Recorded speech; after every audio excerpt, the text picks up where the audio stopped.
Merhabalar, ben Huri. Huri Medek Mutfak'ta kanalıma mutfağıma hoş geldiniz. Harika bir kahvaltılık tarifi ile geldim. Bu yöntemle domateslerinizi bir kış saklayabilirsiniz. Hem lezzetli hem de kolay bir tarif. Tarifimize hiç bekletmeden hemen başlayalım. Bahçeden topladığım orta boy sert domateslerim var. Yıkadım, kuruladım. Domatesleri ortadan ikiye keselim. Baş taraflarını keserek temizleyelim.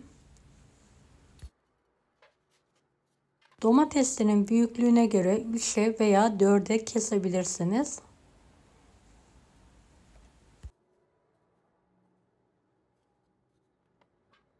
Evet, tüm domateslerimi aynı şekilde kesmeye devam ediyorum.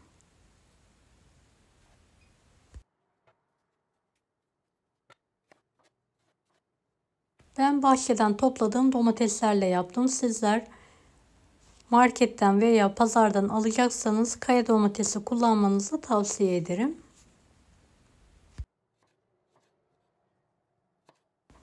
Videomu izlerken buraya kadar geldiyseniz yorum kısmına herhangi bir emoji bırakırsanız bana destek olmak için sevinirim.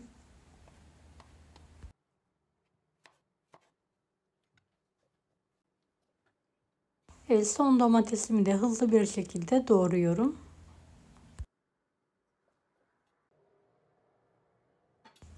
Domateslerim hepsi hazır gördüğünüz gibi. Fırın tepsisine fırın kağıdı serelim. Üzerine hafif aralık olacak şekilde domateslerimizi dik dik yerleştirelim.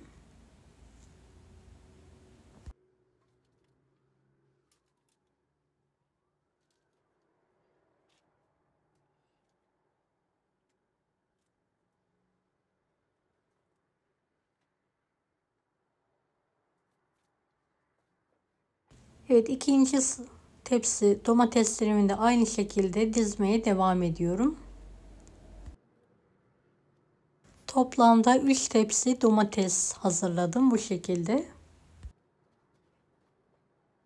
Evet, domateslerin üzerine her birine gelecek şekilde tuz serpelim.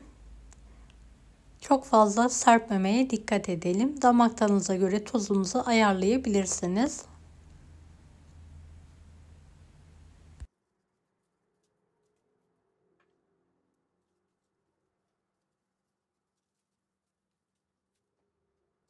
Evet, her birine gelecek şekilde toz şeker serpelim. Toz şeker hem aroma veriyor hem de karamelize yapıyor. Mutlaka kullanın.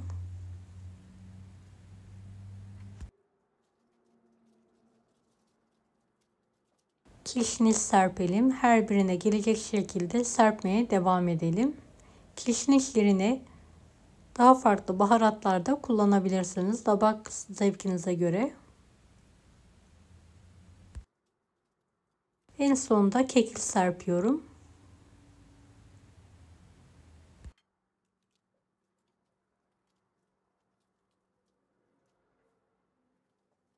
Önceden ısınmış 180 dereceli fanlı fırında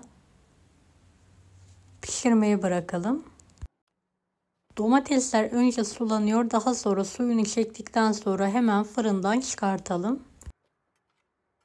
Hiç bekletmeden sıcak sıcak küçük boy kavanozlara dolduralım.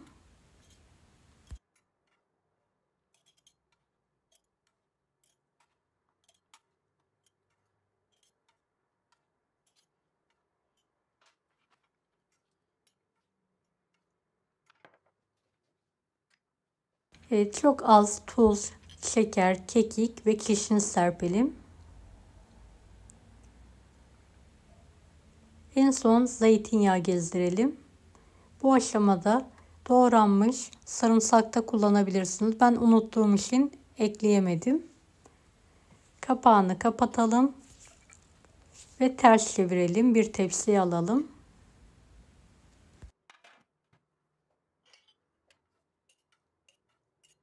Seri bir şekilde domateslerimizi soğutmadan kavanozlara dolduralım.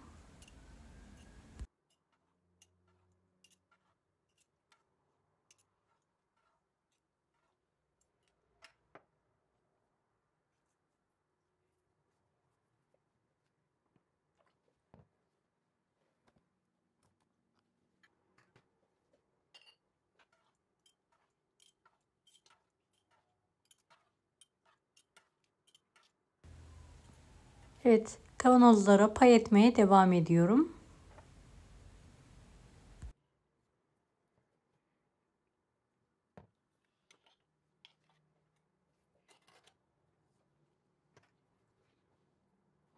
Evet, ikinci domateslerimi de fırından çıkardım. Soğutmadan doldurma işlemine devam ediyorum.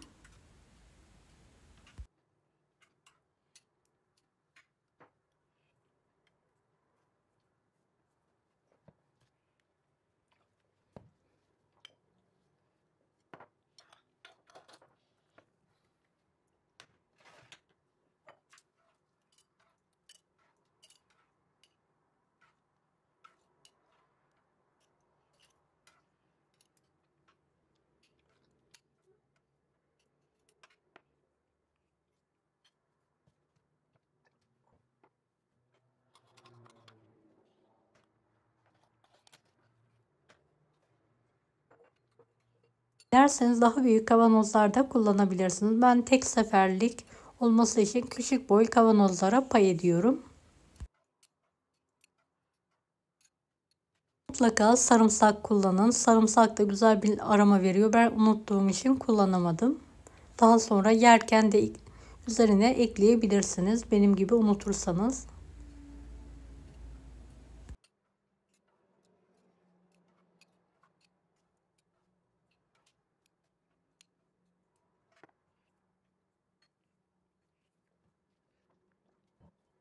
Evet, son tepsimi de fırından soğutmadan sıcak sıcak çıkartıyorum ve hızlıca son kavanozuma pay ediyorum.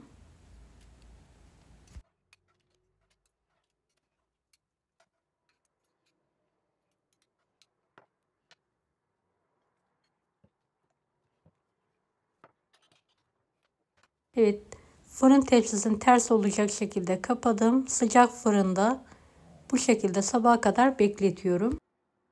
Kavanozları ertesi gün karanlık ve serin yerde muhafaza edebilirsiniz.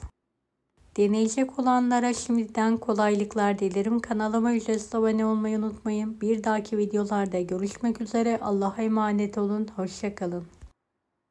Daha farklı tarifler için bunları da izlemeyi unutmayınız. Kolay gelsin herkese.